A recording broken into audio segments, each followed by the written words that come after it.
दोस्तों ये कहानी एक ऐसी मोटी बावली दीवानी 400 किलो की लौंडिया की है जो अपनी शादी करके भटाभट के मजे लेना चाहती थी। लेकिन इसके आंट झांट हरकतों की वजह से कोई इसे घंटा भाव नहीं देता तो पलंग क्या तोड़ेगा। ये लौंडिया अपना काला तवा पिटवाने के लिए जी जान लगा देती है और आखिर में ऐसी बन जाती है कि इसके पीछे लौंडों की लाइन लग जाती है। तो चलिए देखते हैं इस लौंडिया के काले कांड को। कहानी की शुरुआत में यही मोटी लड़की बमफूटी एक झांट सी शक्ल के लौंडे से शादी करने जा रही होती है। तो वो कहता है मैं नहीं करने वाला तेरे से शादी, तू तो मेरा अगवाड़ा पिछवाड़ा सब पंचर कर देगी। साली मोटी गेंडी भैंसों की तरह चिल्लाती है हाँ हाँ। ये सुनते ही बमफूटी बावली हो जाती है और तभी इसकी आंख खुल जाती है। यानी कि ये मैडम अभी तक सपना देख रही थी और वो मन ही मन में सोचती है गांड का इलाज हो सकता है लेकिन गांडू का नहीं। तभी वो एक बुढ़ी अम्मा को देखती है जो अभी तक सिंगल है। तो वो सोचती है ये साली बुढ़िया कैसे रह गई सिंगल, मैं नहीं रहने वाली, मुझे तो दबा के रगड़ा चाहिए क्योंकि मैं हूँ बमफूटी, पी लूं सबकी फ्रूटी। और फिर ये लौंडों को ताड़ने और पटाने के लिए निकल जाती है। और इसका बमफूटा डांस देखकर तो मेरा भी दिमाग सटक जाता है।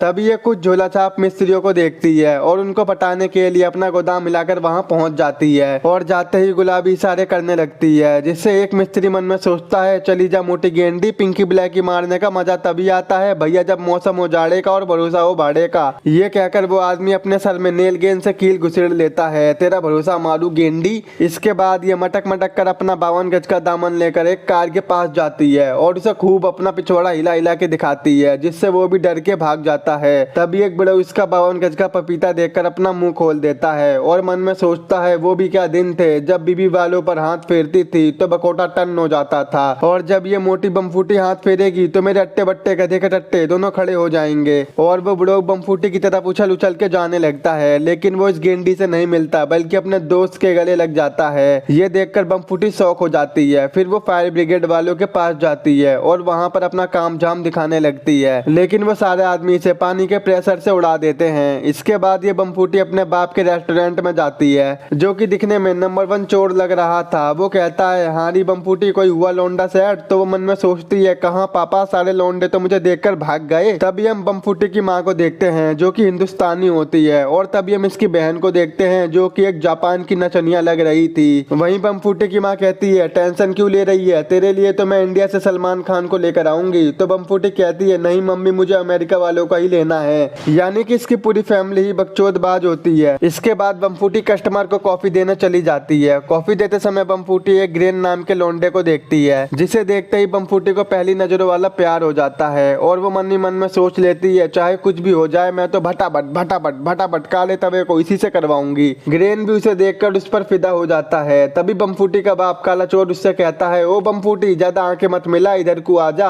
अब जैसे वो घूमती है तो उसके हाथ से केतली ग्रेन के खोपड़े में लगती है। एक बार नहीं बल्कि 2-3 बार मार देती है जिससे वो बेचारा नीचे गिरकर बेहोश हो जाता है। आगे जाने के बाद जब बमफूटी पीछे मुड़कर देखती है तो ग्रेन उसे कहीं भी नहीं दिखता। अब कैसे दिखेगा, तूने तो उसे बेहोश कर दिया। ये देखकर बमफूटी सैड हो जाती है। वो सोचती है कि साला ये भी मुझे नापसंद करके भाग गया। इसीलिए अगले दिन बमफूटी एक बोनी झांट दलाल के पास जाती है और उससे कहती है ओ बोनी झांट तू मेरी शादी करा देगा। तो वो उसे ऊपर से नीचे तक देखकर बोलता है अबे जा चली जा 400 किलो की मोटी गेंडी, तुझे कौन पसंद करेगा। तो बमफूटी कहती है यार बोनी झांट प्लीज मुझे रगड़ा मारना है, तू किसी से मेरी शादी करा दे। तो फिर वो उसकी बात मान जाता है और उससे कहता है पहले मुझे चुम्मी दे।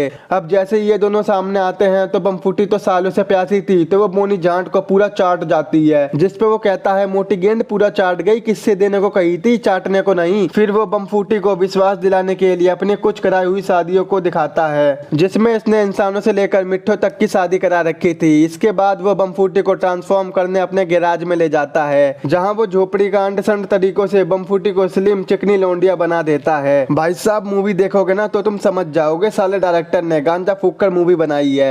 इसके बाद बोनी झांट बमफूटी को लेकर एक डेट पर जाता है जहां पर शादी के लिए भतेरी लौंडी आई हुई थी, वो भी बस एक ही बंदे के लिए और वो बंदा कोई और नहीं बल्कि ग्रेन था जो उस दिन बमफूटी के रेस्टोरेंट में कॉफी पीने आया था। उसे देखकर तो बमफूटी खुश हो जाती है और वहीं ग्रेन भी उन सभी लड़कियों में से ही ही बमफूटी को चूज करता है और फिर वो दोनों डेट पर जाते हैं, जहाँ पर ग्रेन ज्यादा ही गांजा पी लेता है, जिससे वो गंजेड़ी बन जाता है और बावलों वाली हरकतें करने लगता है। तो फिर बमफूटी उसे एक रूम में ले जाती है, जहाँ वो पहली बार भटाभट भटाभट भटाभट करती है और उसके कहने के अकॉर्डिंग बमफूटी ने अपना काला तवा ग्रेन से ही व्हाइट करवाया और आज वो बहुत खुश होती है। अगले दिन बमफूटी ग्रेन को अपने घर वालों से मिलवाने लाती है, जहाँ उसकी फैमिली अपनी नाक कटवाने में जरा भी कसर नहीं छोड़ती और इसकी माँ तो एक शायरी बोल देती है, खामोशी का दर्द क्या होता है अब पता चला, जब बेड पर से चुन चुन की आवाज आ रही थी दामाद जी। तो ग्रेन कहता है, सासू माँ प्यार में सब कुछ पॉसिबल है, शायद इसीलिए मैंने उसे किसी करके प्रेग्नेंट कर दिया। ये सुन काले चोर का तो मुंह बन जाता है, लेकिन बमफूटी की माँ तो मन ही मन मुस्कुरा रही थी, कहीं मुझे ना पेल दे ये। इसके बाद ग्रेन बमफूटी की फैमिली को अपनी फैमिली से मिलवाने ले जाता है। यहाँ ग्रेन की फैमिली में भी एक से एक बढ़कर नमूने थे।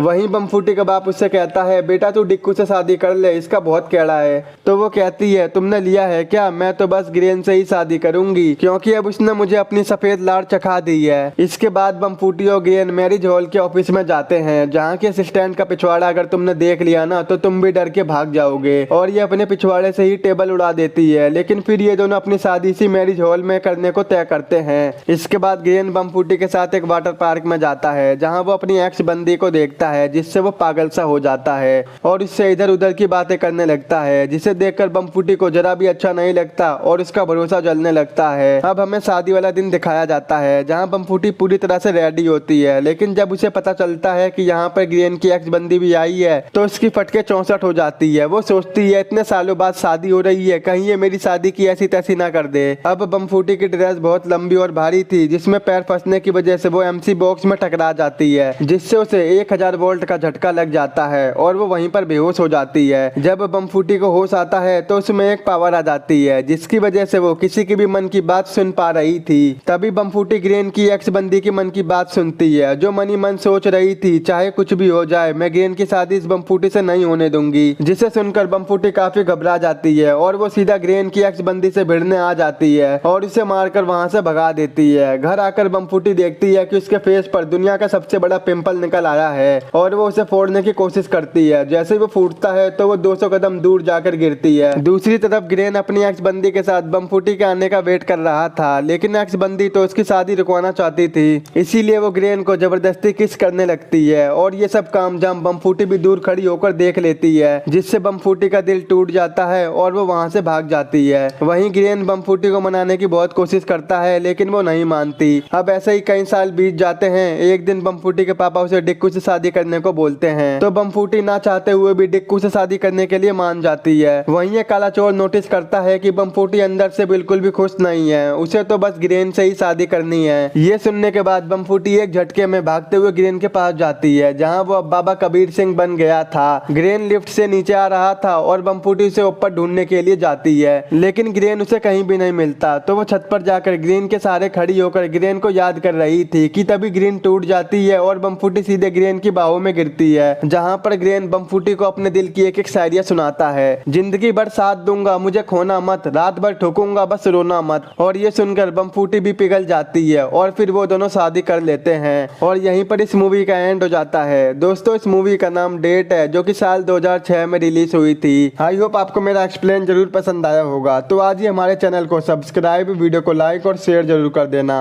अगर आपको ये मूवी देखनी है तो हमारे टेलीग्राम के चैनल से देख सकते हो।